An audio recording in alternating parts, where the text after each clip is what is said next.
Então, quem passa por isso, cara, passa por tudo, assim. Você fazer cálculo 4, a pessoa que tá assistindo a gente fez cálculo 4, meu irmão, isso é um absurdo. Então, isso já me largava na frente. Então, eu sempre tive esse lado analítico de querer explicar com número o que estava acontecendo na administração, principalmente no marketing.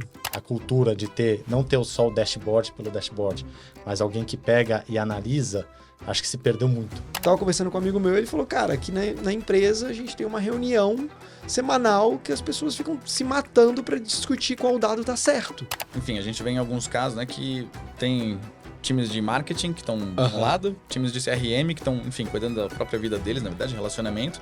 E muitas vezes você vai ter essas duas áreas impactando o mesmo cliente. Ah, mas eu vou perder venda. Alguém sempre vai perder. Não é teu core business, terceiriza. Pô, tem gente que não coloca, sei lá, o branding no CAC. Pô, mas o branding serve pra quê no final do dia? Pra ser bonito? Não, pra vender. Então entra no CAC. Cara, é porque eu gosto do presencial, assim. Eu vou ser muito criticado com o que eu vou falar, mas eu acho que, cara, se eu quero crescer, eu tenho que estar lá. Quem controla o número, controla o jogo.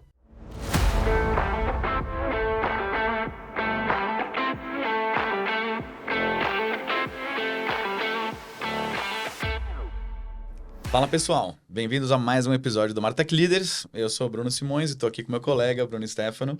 Fala pessoal, hoje a gente tem o prazer de receber o Marcos Caringi, que é diretor de Growth Marketing na Manual.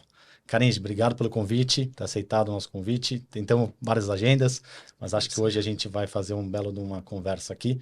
Então, queria te abrir para você se apresentar, contar um pouquinho o que você está fazendo hoje e também puxar lá o teu fio da meada, a tua história e tua relação com o Martech. Não, legal. Primeiro, obrigado pelo convite. Realmente demorou, era para ter saído ano passado, né? Mas a gente conseguiu.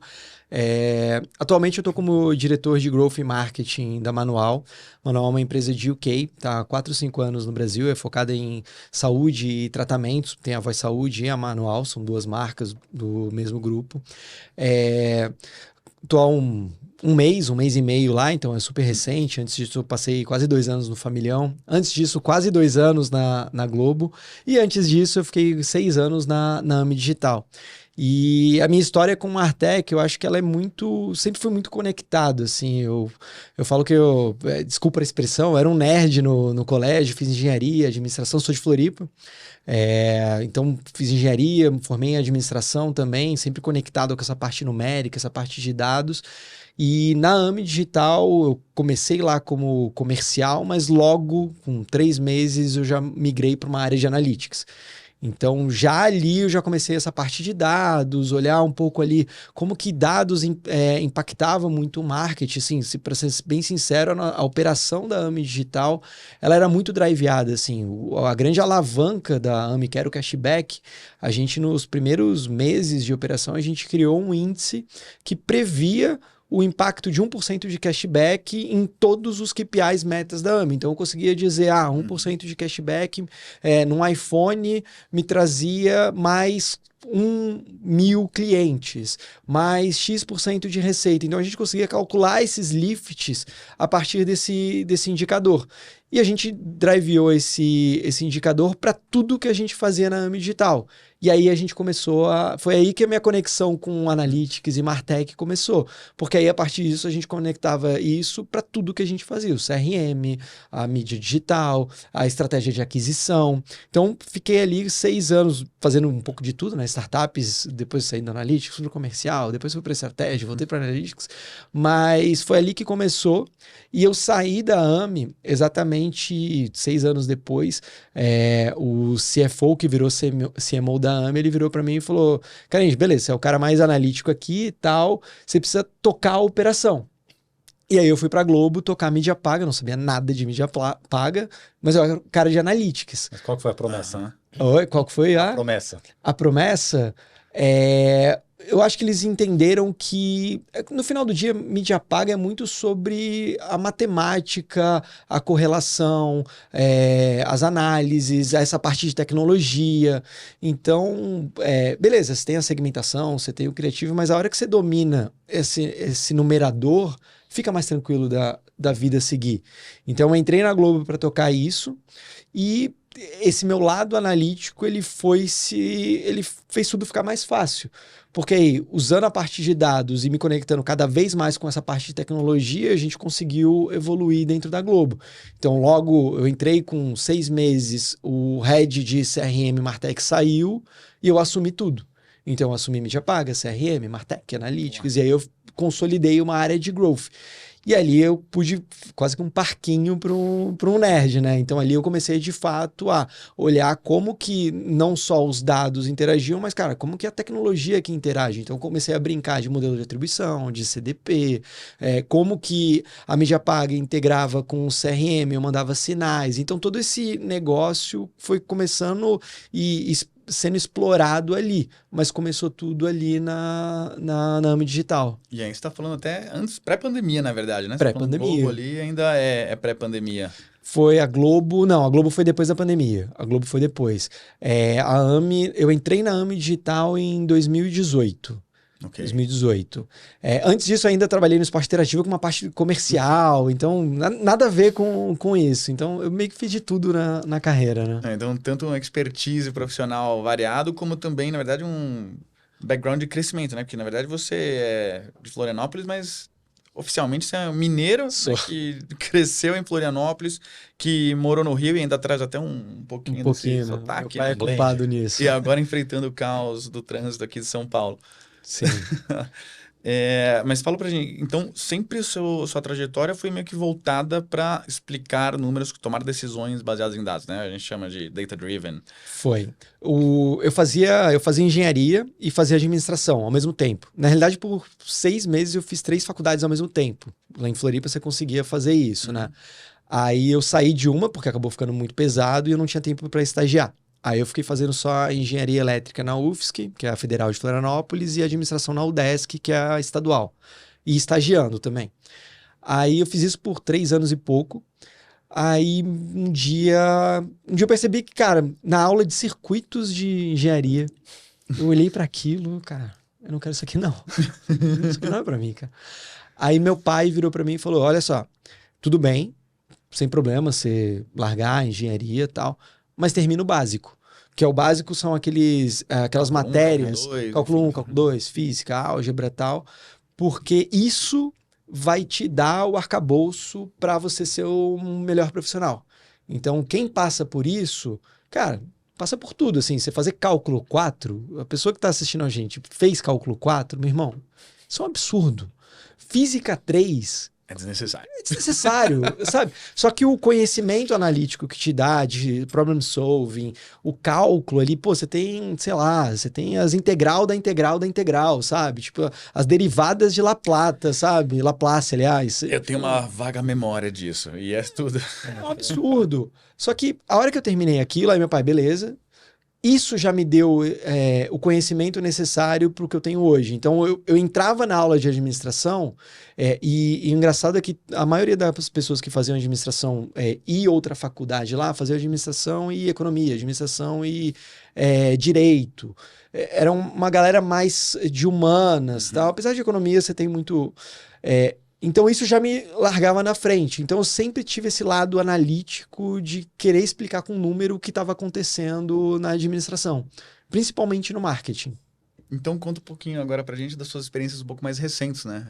Como é que você está aplicando agora todo o seu background de números data-driven? E acho que, pelo que você comentou até um pouquinho antes aqui no nosso bate-papo, foi uma das coisas que te motivou a ir para a Manual, né? Sim.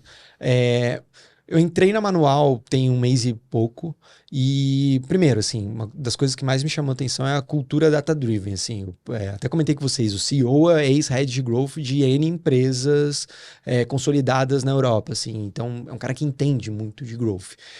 A gente tem uma operação analítica muito organizada, então, mídia paga lá, a gente... é cobrado de estar no estado da arte. Então, vou dar um exemplo assim, de uma interação que a gente tem. Toda sexta-feira a gente tem uma reunião de criativos. Cara, a gente olha KPIs de criativo a criativo para entender como que cada criativo está impactando a nossa aquisição, o nosso funil, que tipo de clientes esses criativos estão trazendo.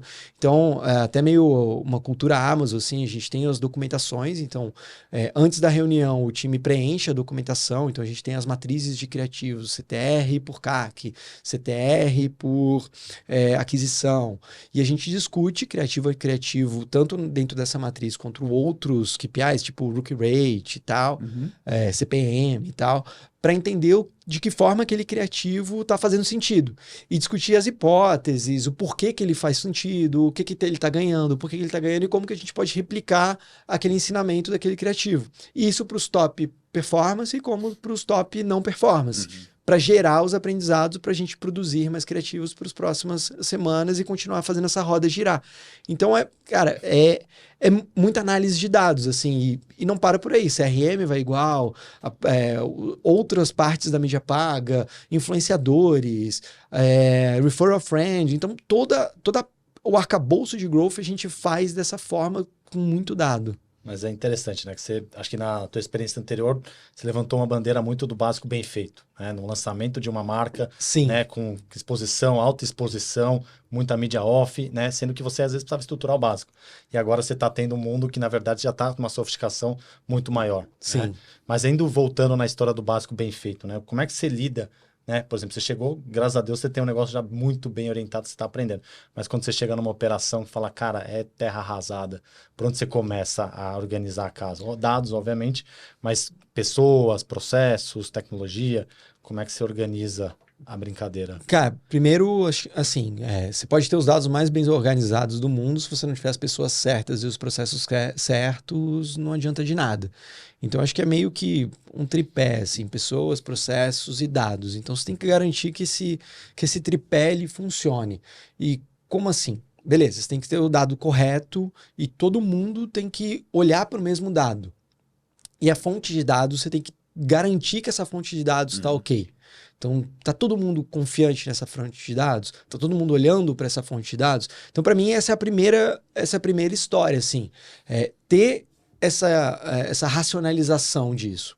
Segundo, pessoas. E daí, você pode até dar um exemplo, desculpa te cortar Claro. aqui, antes de você avançar, mas...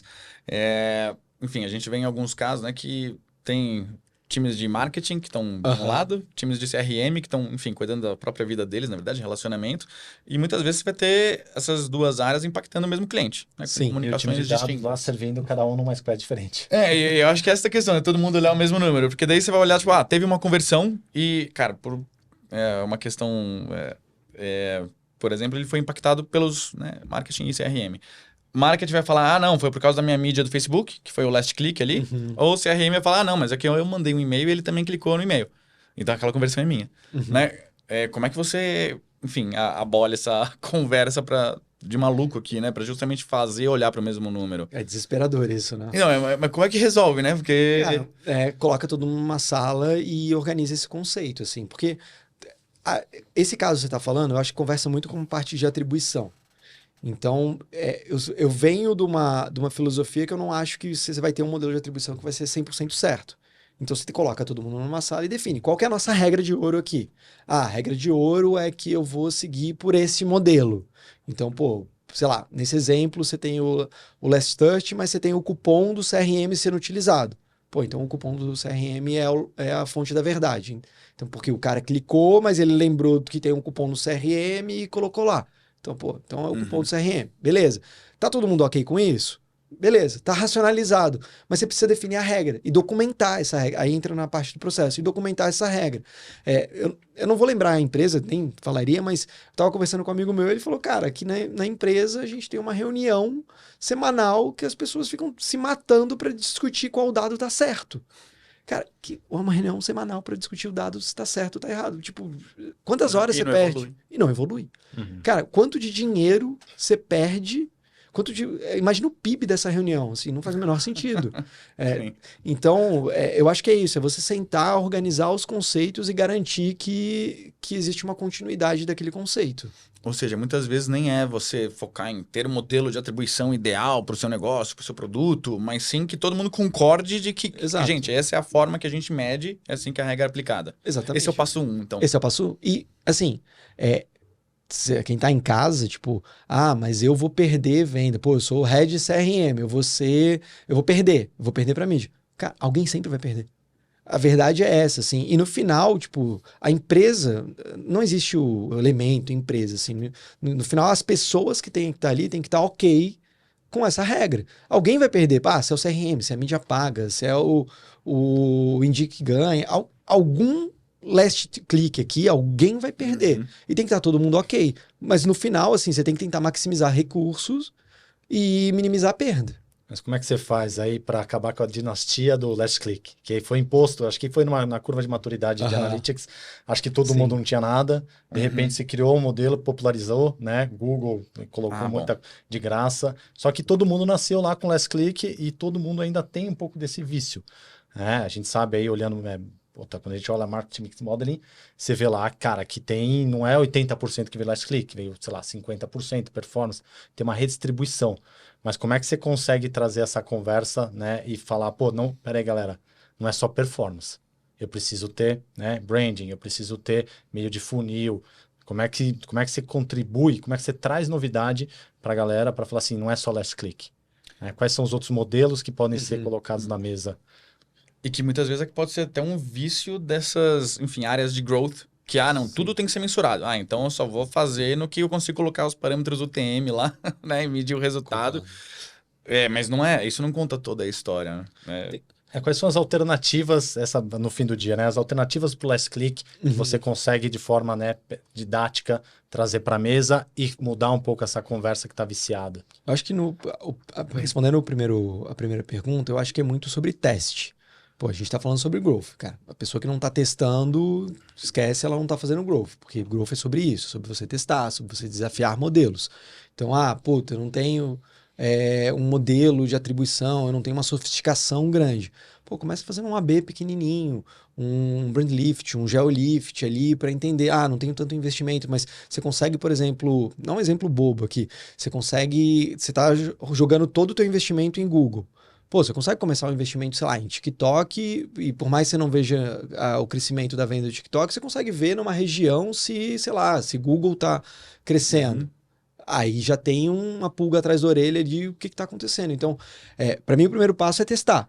E você tem que desafiar o modelo. Lá na Globo, por exemplo, cara, a gente desligou o Google em várias praças. Várias, N praças, para mostrar que, cara, o search não estava trazendo incrementalidade de venda. Empírica. Foi lá, desligou e a fez gente desligou, teste. exatamente. Por quê? Porque lá a gente não tinha um modelo de atribuição ainda, era muito no last click, e ia demorar muito para implementar um MMM, então vamos desligar. Desliga e vê o que acontece. E não caiu venda. A venda foi para orgânico, e continuou igual. Então ali a gente provou que tá vindo, a venda viria de qualquer forma, então talvez eu não precise investir tanto aqui. Será? Aí a gente foi fazer o segundo teste. Será que se eu aumentar o investimento num TikTok da vida, vai vir mais venda no orgânico? Aí aconteceu. Aí legal. Então acho que primeiro é você ter meio que a ousadia de testar. Beleza, testa pequeno para não te comprometer orçamento, para não te comprometer resultado, mas tem que testar. Aí o segundo, eu não tenho um modelo de atribuição, mas você consegue fazer essas análises meio que, sabe, qual a correlação entre uma coisa que eu estou fazendo versus a outra. Você não precisa ter a ciência da NASA, o melhor modelo de atribuição do mundo para fazer, mas você consegue ver o impacto de um canal versus o outro, você consegue fazer isso. A gente está fazendo isso agora, a gente, subir TikTok, será que Google está crescendo numa região? Será que não está? Então você começa a mover os teus canais ali de uma forma para ver os impactos. Óbvio, o modelo de atribuição da NASA vai te dar uma resposta muito mais organizada, uma resposta mais elegante. Mas você não precisa ter tudo isso para conseguir tirar conclusões desses testes. Então, acho que é isso. Primeiro você ter os testes, organizar. E segundo é analisar eles com clareza e ter as métricas que você vai organizar. E aí, tendo isso, você consegue tirar as conclusões e rolloutando. E é um pouco do que vocês fazem. Então, no que você comentou nas sextas-feiras, né? Vocês reúnem para ver performance de criativo e se puder falar um pouquinho na prática, assim, é o quê? Vocês colocam, enfim, 100 criativos para rodar em mídia e fazem uma distribuição aleatória para audiência lá, para, né, por região, por idade, por tudo. E aí, compara, tipo, todos de igual para igual. Aí compara todos de igual para igual. Óbvio, vê o tipo de criativo que é, se é estático, se é motion, se é um criativo de influencer, vê o tipo, mas aí compara eles de acordo com o tipo e objetivo para tirar conclusões. E Mas é daí, isso. qual que é o esforço que você tem para fazer isso hoje, né? Que tipo de plataforma tá envolvida? A gente tava comentando aqui que o pessoal que gosta de saber um pouco da prática, né? Aham. Cara, mas qual que é a plataforma? Como é que você faz É isso, assim, é o que eu tô falando, assim, hoje, esta reunião, a gente não tá usando a ciência da NASA, a gente tá tirando direto lá do Business Manager do Facebook. Direto, pegando os resultados e comparando eles. Óbvio, aí, pô, semana passada, a gente já pilotou algumas reuniões, a semana passada o nosso analista de dados automatizou, pegou todo o BM, plugou num Looker e aí já sai os dados de forma mais elegante. Mas até então, cara, era pegar planilha e vida que segue. O documento, ele é, cara, escrito, porque lá a gente tem essa cultura, né, do documento e tal, não é só jogar ali. Tem um documento, aí a pessoa escreve, coloca a conclusão, o que ela acha, tal, pra gente poder. Então, isso é manual. Então, não precisa ter a melhor plataforma do mundo. Eu tava olhando uma plataforma de AI para analisar criativo. Legal, muito legal, mas aí do outro lado eu fiquei pensando, cara, se eu plugo isso aqui, eu vou perder a cultura do meu time olhando o criativo e analisando e criando hipóteses. Será que vai fazer sentido para minha operação? Aí eu tava conversando com um grande amigo meu, ele falou, cara, aqui eu não automatizo as coisas. Exatamente para não perder a cultura do time de olhar a fundo, de entender, de criar as hipóteses.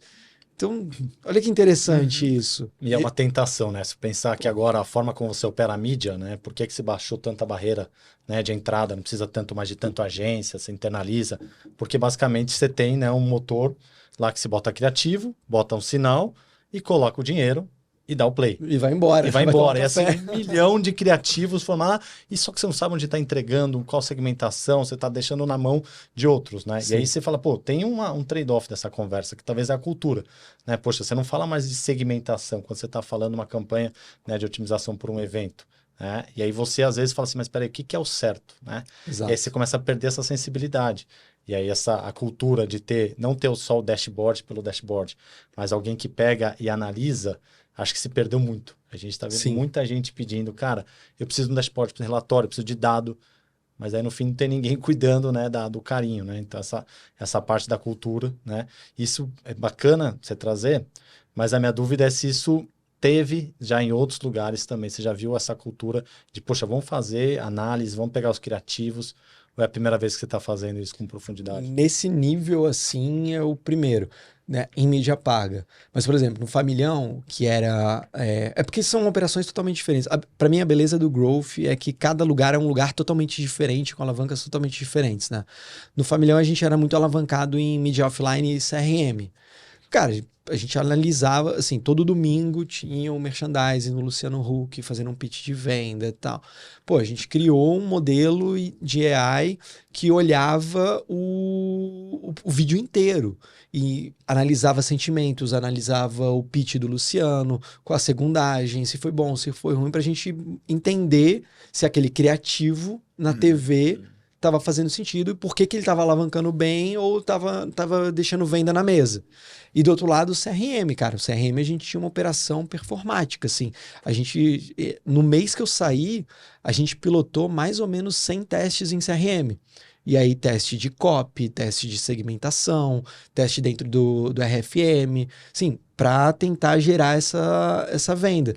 E aí, tipo, por exemplo, aqui eu falei de análise de criativo. Lá era análise de copy. No final do dia, é porque era muito alavancado em WhatsApp. Então ali era, tipo, o criativo era a copy sem negrito versus a copy com uns negritos versus a copy com uns negritos e uns emojis. Aí entendia. Agora esta copy, as duas copies vencedoras para segmentação do RFM1, RFM2 e RFM3. Cara, e assim vai. Então, da mesma forma que a gente está fazendo isso para criativo, lá no Familhão a gente fazia pro CRM dentro de copy para WhatsApp. Então era... E daí você comentou isso com o primeiro passo, né? Tipo, você não precisa ter a ciência da NASA, você precisa ter pelo menos processos, KPIs que todo mundo concorde que são aqueles que vão ser seguidos. Mas você consegue muitas vezes escalar, né? Você tá fazendo, enfim, 1000 criativos lá, entendendo qual que performa melhor, mas você também pode ter uma capacidade de aprofundamento. Entender que este criativo aqui funciona melhor para essa faixa etária ou para essa gel. Sim. Ou, enfim, vocês fazem isso também? É algo comum ou são etapas, né? Acho que são etapas, assim, a gente faz, mas são etapas, assim, se... esse é o ponto que você falou, assim, aí você já tá mirando na lua, mas se você não tá fazendo esse básico, pô, não adianta nada você olhar, tipo, para qual segmentação que tá funcionando e tal, pô, mas eu não sei nem se tá tendo CTR. Então, eu acho que primeiro organize esse básico, aí depois você começa a fazer esses aprofundamentos, beleza. Pô, a gente viu um criativo que não tá funcionando, só que a gente ainda está estabilizando a operação. Estabilizou, pô, vamos pegar esse criativo de novo? Tem alguma segmentação aqui que ele funcionou? Que faz sentido? Aí você começa a dar os aprofundamentos. Mas se você não tiver o básico, você não vai conseguir chegar lá. Que eu acho que é onde muita gente se perde nisso, assim, de querer, cara, fazer o deep dive lá na análise, na segmentação e tal, mas você não conseguiu concluir nada olhando a superfície. E muitas vezes a resposta está na superfície. Ou seja, a transformação não é uma coisa de 1 mês, de 3 meses, né? Você vai adquirindo o processo, você vai adquirindo, disseminando cultura, que muitas vezes não é nem tecnologia ou plataforma, não é nada do tipo que é complexo, é justamente questão cultural, né? Como é que você mobiliza as pessoas para que elas consigam olhar para a mesma informação e entender que aquele é o caminho da verdade. Eu entendo que isso é bastante desafiador, pelo menos a gente costuma ter algumas dores quando a gente tenta mexer nesse tipo de... né? Porque a gente domina muito bem tecnologia, domina muito bem processo, mas quando a gente tem que transformar a empresa, a gente tem que falar muito com pessoas. Sim. E aí, como é que a gente reestrutura elas internamente? É sempre um desafio pra gente. E até falando aí de pessoas, né? Se você pudesse, né? Qual que é para fazer a fundação de um time de growth com uma tech, né? Que tipo de profissional você traz junto com você? Né? É o engenheiro? É o cara de comunicação? É o administrador? Qual tipo de mentalidade precisa ter, né? Para conseguir ter essa cabeça de teste e tudo? Como é que você trouxe essa galera? Ou você, cara, é sempre do zero? Cara, é meio sempre do zero, assim. Eu acho que antes de pensar no técnico, eu penso na mentalidade que você falou. Então, acho que tem que ser uma mentalidade vencedora. Então, tipo, porque no final do dia o técnico a pessoa aprende. Tipo, dependendo da senioridade que você está procurando. Mas a mentalidade vencedora, o brilho no olho, a resiliência, assim, eu acho que é uma soft skill que não é negociável para mim.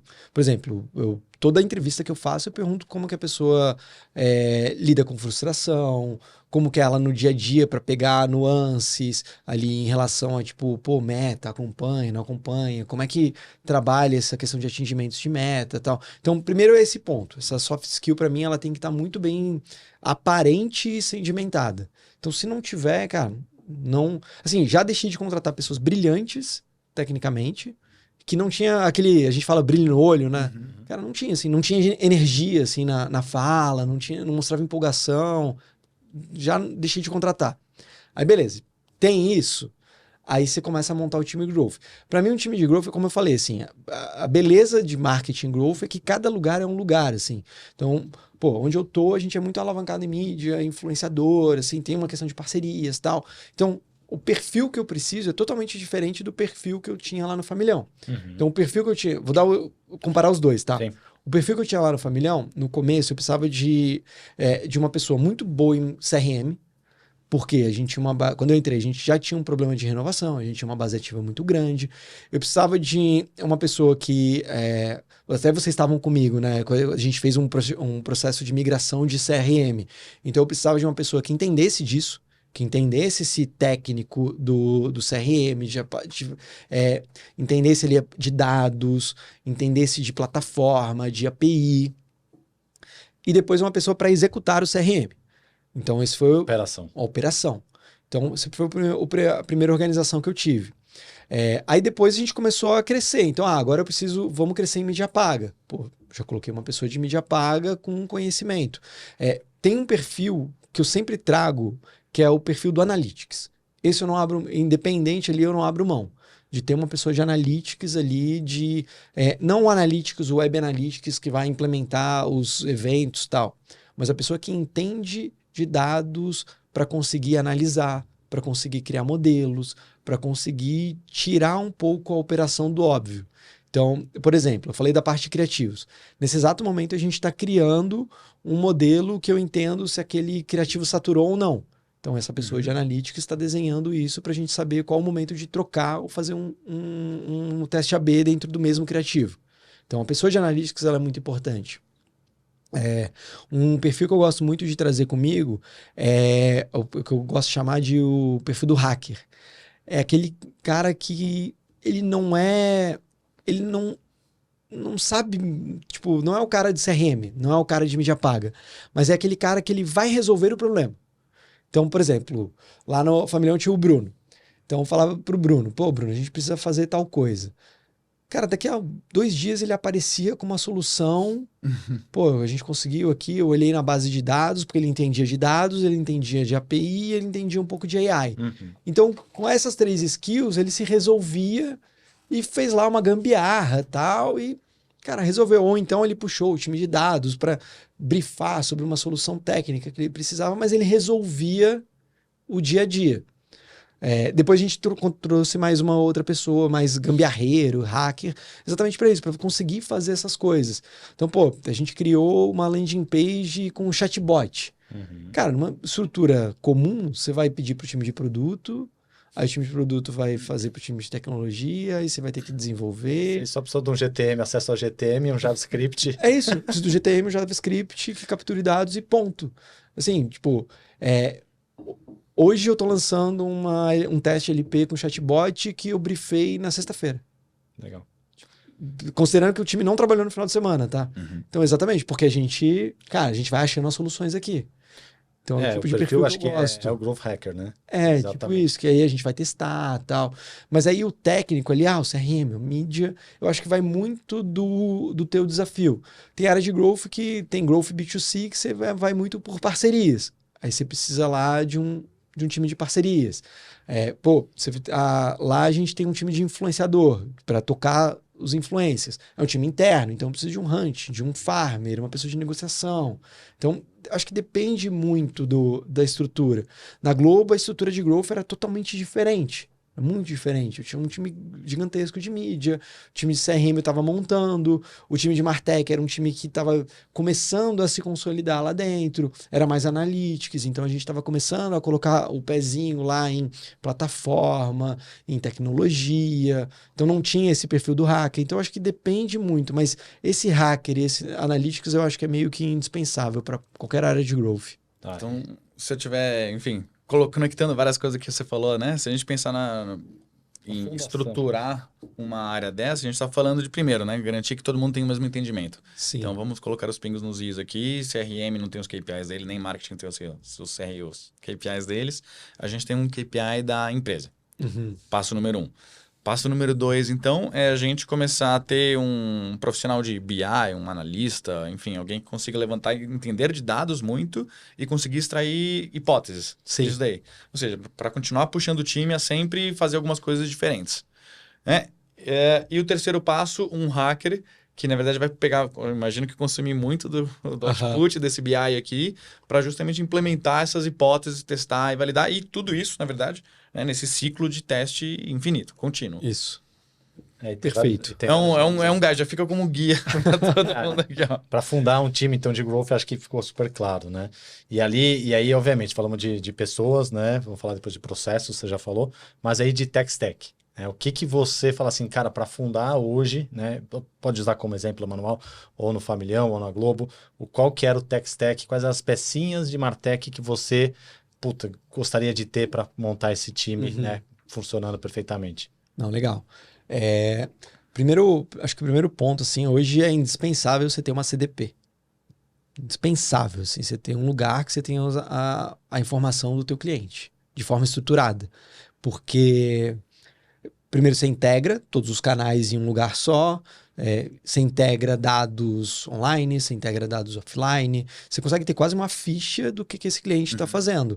E assim, fazendo o mesmo, assim, para quem não sabe, a CDP você consegue ver, o cliente clicou no banner do site, o cliente abriu o site, o cliente clicou no e-mail, o cliente abriu o e-mail, o cliente navegou no Meta Ads, sei lá. Então você tem toda a informação. E ainda assim você consegue fazer integrações com outros sistemas, você consegue fazer webhooks. Então, cara, ter uma CDP hoje é meio que indispensável dentro de uma plataforma de growth. E só quando você diz uma plataforma de CDP, né, quais são os features? Assim, processo de unificação de dados de cliente e que contemple também integração com canais de, enfim, mídia e CRM. Isso, exatamente. Esse é o core, na verdade. Esse é o core para mim. Tá. Você ter esse lugar que vai centralizar. Porque a partir dele, aí, mídia paga. Você precisa mandar os melhores sinais possíveis para ter uma otimização em mídia paga. Você pode usar a CDP para te ajudar nisso. Óbvio, você vai fazer lá a integração com o Google Tag Manager, você pode fazer uma integração server-side e tal, mas a CDP vai te ajudar a fazer isso, vai te ajudar a enriquecer mais dados. Pô, quem toca a mídia paga, quem nunca passou por olhar lá a pontuação, não tô mandando o celular do cliente. Pô, da CDP você faz uma integração ali e manda. Ou, quero fazer um remarketing para o cliente que clicou em tal lugar no meu site. Pô, você faz dali. Ou então você pode fazer uma personalização no site. Pô, clientes que clicaram no meu banner e não compraram. Personaliza teu site. Então, a partir da CDP, ela te dá um poder de fazer N coisas, N testes dentro de todos os canais de growth. Site, CRM, mídia paga. Então, para mim, isso é meio que é obrigatório básico hoje. Aí, toda essa estrutura de tagueamento. Eu falo isso porque tem empresa que não tagueia ainda, tá? A gente, felizmente, tem visto pouco ainda de que não tagueia. Acho que tagueamento, né? Acho que é uma coisa fundamental hoje. Né? Realmente premissa muito básica. A gente lutava com clientes há, sei lá, 15 anos que, cara, você precisa colocar uma camada de data layer aqui. Sim. Não tem, meu time de TI não tem tempo para isso daí, cara, usa JavaScript aí, coleta o que der, né? Mas quando você fala nesse processo de ativação e unificação, você precisa ter uma CDP, mas isso você, de alguma forma, delega a sua inteligência. Então eu tenho, sei lá, fonte da minha URA, né, no meu call center, eu tenho dados de navegação web, navegação app, enfim, joga tudo para lá e você, de certa forma, delega essa inteligência de unificação de dados de cliente, né, dentro de uma plataforma terceira, muitas vezes, ou não, você faz um trabalho de estruturação, enfim, cara, dados proprietários primeiro. Como é que você conecta? Eu já passei pelos dois lados, tá? Eu já passei pelo lado de eu montar a minha CDP com dados proprietários meus e de pegar soluções terceiras. Marcos, eu prefiro, se é para tirar do chão, tira com uma plataforma terceira, monta tudo primeiro, entende o funcionamento, vê como é que funciona, organiza tudo. Porque para que você vai montar algo que tem alguém fazendo muito melhor que você? Essa discussão ela é boa. Quando você baixa em tecnologia no Make or Buy, fala assim, não, a gente consegue fazer uma CDP na GCP, na AWS, acho. Mas tudo bem, você vai sustentar. A Meta está trocando, né, o CAP toda hora, né? Agora você tem para o WhatsApp, trocou a chave daqui ou seja, a sustentar isso, né, fica meio errático. E é o tipo de coisa, né, que a gente vê, o cara tá focando em produto, tá pagando o débito técnico. Então eu sou muito a favor dessa linha, né? Obviamente, você atingir um nível de maturidade, não quer ter lock-in e tal, o teu business é muito complexo, aí tudo bem você construir. Mas, cara, tô para falar assim, quem que tem um business tão complexo, né, que não dê para adotar uma solução que hoje em dia tem várias, né? Concordo. Cara, não é teu core business, terceiriza. Porque você vai gastar teu... Aí você começa a dividir tempo do time de tecnologia, começa a dividir tempo do time de produto, aí dá pau na plataforma, quebra, aí tem que consertar. Aí descaceta, desculpa a palavra, descaceta o algoritmo. Não, terceiriza. Então, eu vi isso acontecendo. Então, terceiriza, organiza ali e tal, testa. Beleza, funcionou, mas a gente quer ter. Organiza o projeto e tenha, mas vai. Então, para mim, a CDP, ela, cara, é bom você ter, assim, e tem soluções tão plug and play, que, lá no Familhão, cara, a gente plugou com vocês, a gente plugou uma CDP em 1 mês e meio. Quem pluga assim, hoje em dia? Antigamente era o quê? 1 ano para fazer esse trabalho? Mas é que a gente ainda tem uma dependência do time, porque depende da qualidade dos seus dados também, né? Sim. Nada, cara, se você tem o que a gente fala, o garbage in, garbage out. Isso. Se os seus dados não estão estruturados, acho que então É por isso que eu comentei dessa fase de estruturar um pouco esses dados proprietários, para você garantir, primeiro, a qualidade dele, né? E que agora que eu tenho confiança nisso, eu acho que casa muito com o que você falou também, né? Vamos todo mundo concordar no mesmo KPI, vamos todo mundo estruturar o processo de dados para ter um indicador sólido. Aí sim você começa a conectar isso, e isso é muito mais ágil, né? Porque senão você vai implementar um projeto de CDP, cara, nem estruturei nada, zero do meu lake, tá Aí, tudo bagunçado, você vai ter que investir nisso, acabou, né? então organiza e depois, sim, concordo 100% contigo. Mas vamos lá, então. Uma CDP, uma ferramenta de analytics. Uma ferramenta de analytics, um BIzinho, cara, qualquer BI. Assim, Então, BIzinho, vamos lá, vamos explorar o que pode ser Excel. Assim, a gente gosta de falar, assim, o que é um... Começar no Excel mesmo. Começa no Excel. Começa no Excel, analisa e tal, mas aí evolui para um look. Cara, eu gosto muito de citar o case Familhão, porque foi no-brainer lá. A gente não tinha Dash, a gente tinha uma plataforma, eu não lembro qual era a plataforma de Dash. Cara, da migração dessa plataforma de Dash pro Looker, assim, foi uma mudança cultural absurda. Porque a gente conseguiu ter gráfico de venda hora a hora, a gente conseguiu plugar as metas, cada time começou a ter seu Dash, acompanhamento e tal. Foi uma mudança cultural absurda. Então, beleza, isso pode ser feito no Excel, mas você ter lá os Dashs organizados, mas você ter uma plataforma, depois a plataforma de BI, cara, é no-brainer aqui. E democratizar os dados, né? Então, não adianta nada você ter a plataforma de BI e, é fechado, ninguém pode construir o seu dado. Então, aí não resolve nada. Então, é importante isso. E aí, quando você vai para a parte de atribuição, aqui tem um tema que a gente queria explorar com a gente você. vai passar o programa inteiro, né? Mas a atribuição a gente volta dois passos para trás, né? Que é assim, MMM, né? Acho que é uma coisa que, primeiro, acho que você passou pelo Familhão, você viu a importância de conseguir valorar, né, o que é uma inserção offline. Sim. E ver qual que é isso, né, a atribuição disso no meio do caminho. Né? Então, MMM, vocês usaram bastante lá, mas é a solução. Vocês só com isso que vocês conseguiam provar, né, dentro da tua stack, hoje você precisa de um MMM? Eu acho que depende muito do nível de maturidade da operação, assim. Tem até aquele gráfico do Google de maturidade de operação, né? E o MMM tá lá no final.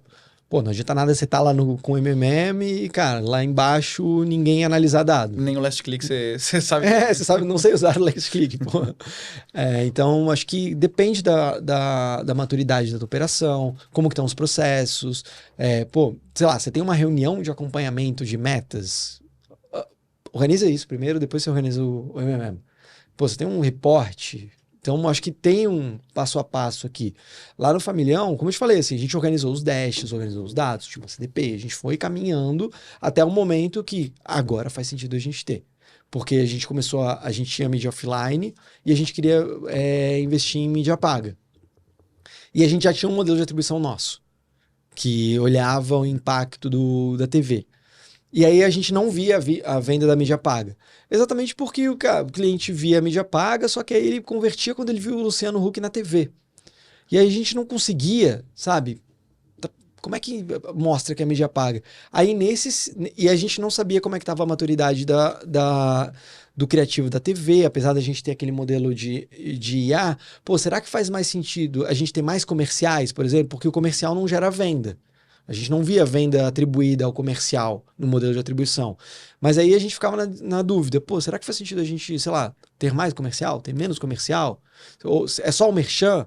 Então a gente começou a ter dúvidas complexas que o que a gente tinha não fazia mais sentido. A gente precisava dar o próximo passo de complexidade e maturidade.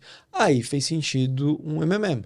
Aí, legal, aí a gente organizou os dados, implementou o MMM e começou a criar a cultura de acompanhamento de um modelo mais robusto para a gente.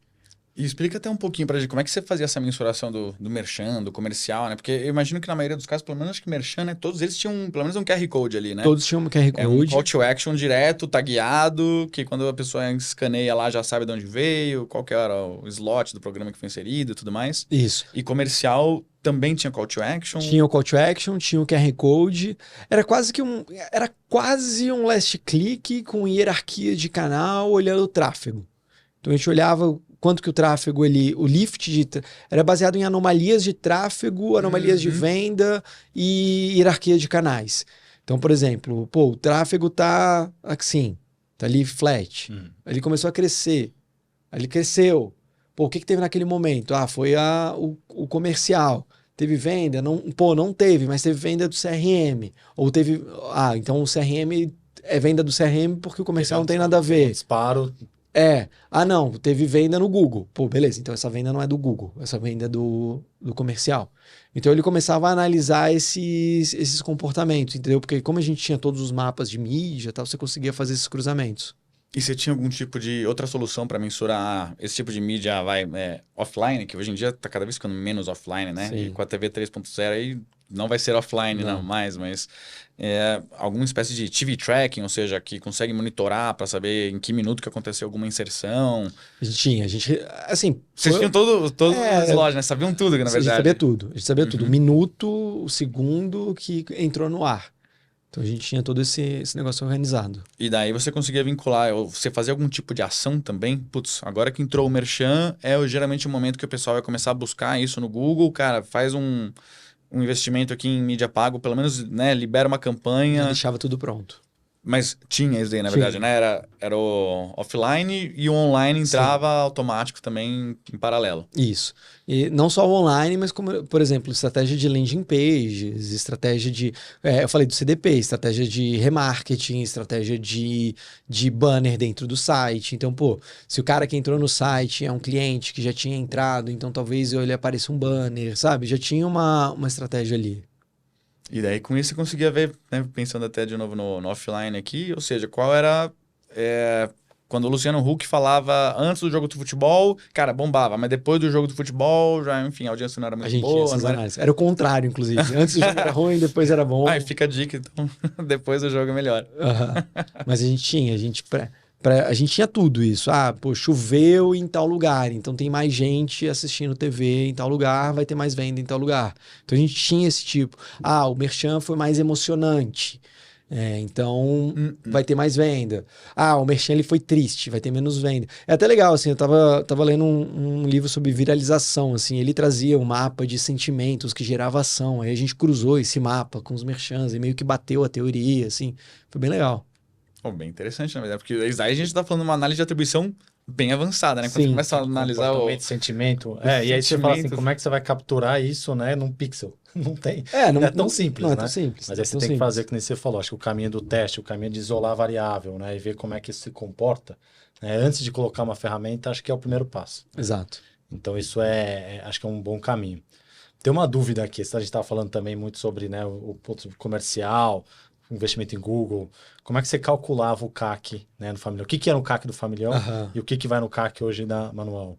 Cara, eu sou da filosofia que tudo que tá gerando venda é CAC.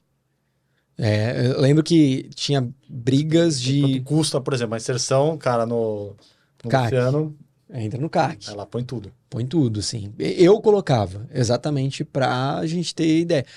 Pô, tem gente que não coloca, sei lá, o branding no CAC. Pô, mas o branding serve pra quê no final do dia?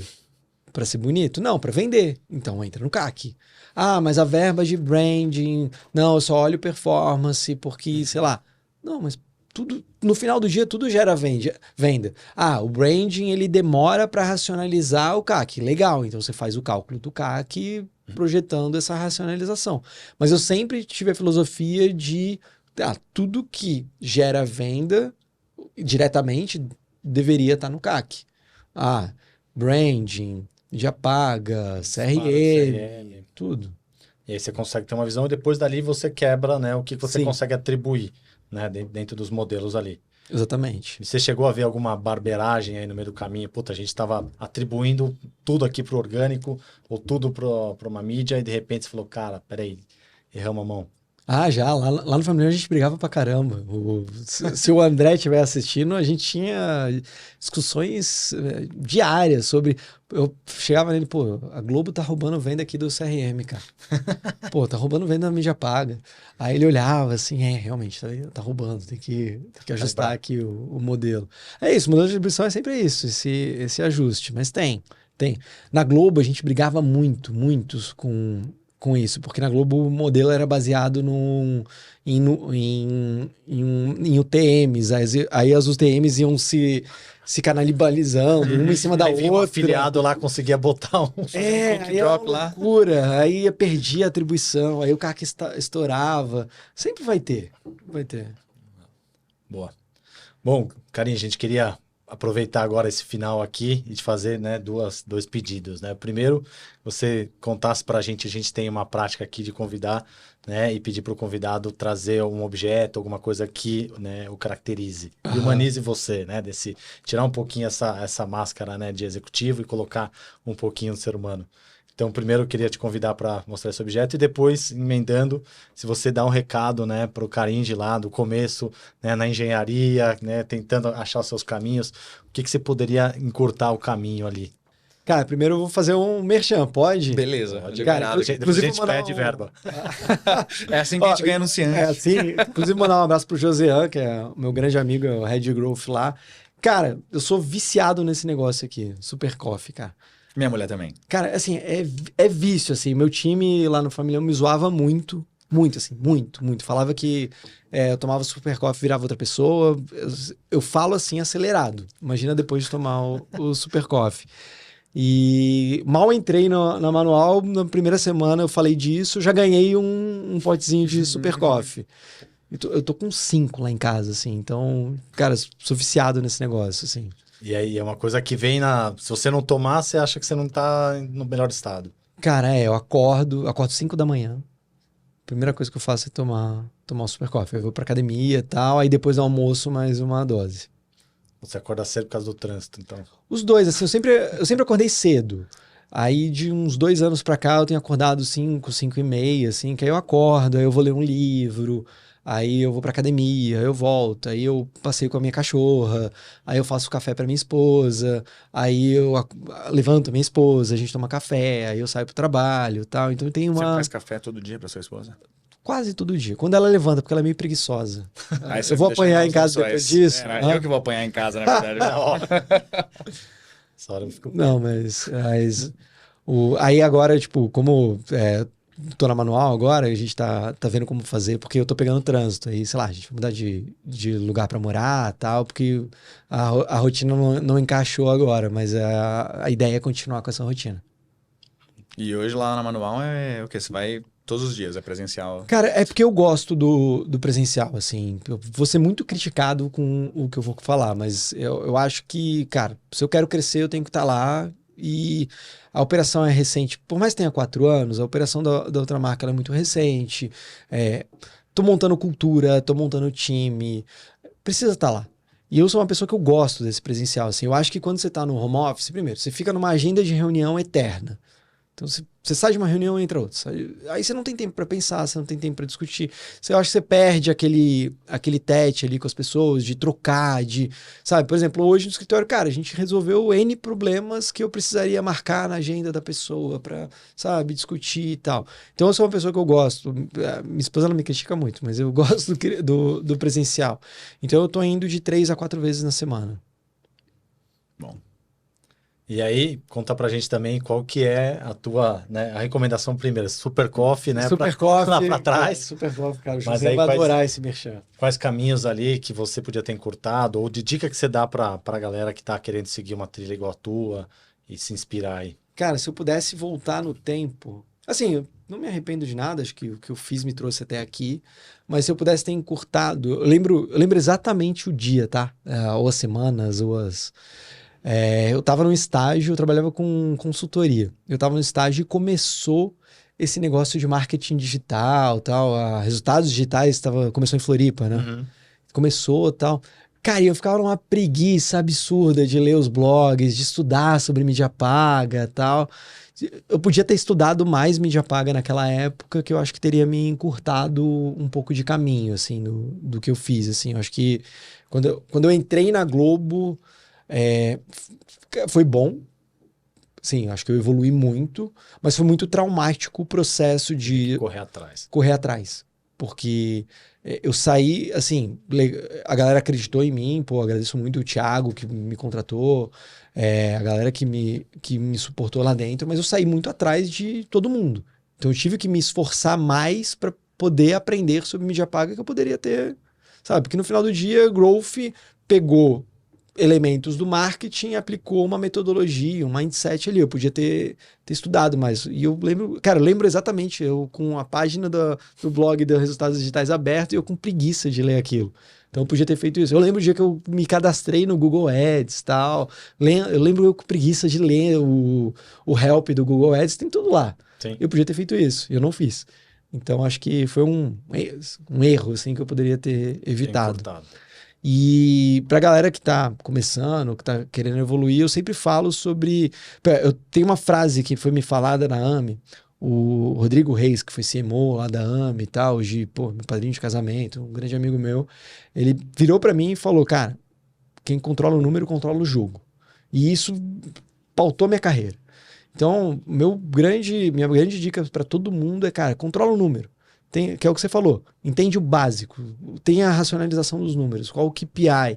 Tá todo mundo ciente desse número. Você tem o processo correto para garantir que esse número está correto. Você tem o processo correto para garantir que todo mundo está acompanhando a meta, que está todo mundo atacando a meta da maneira correta. Então, cara, ter isso não tem valor.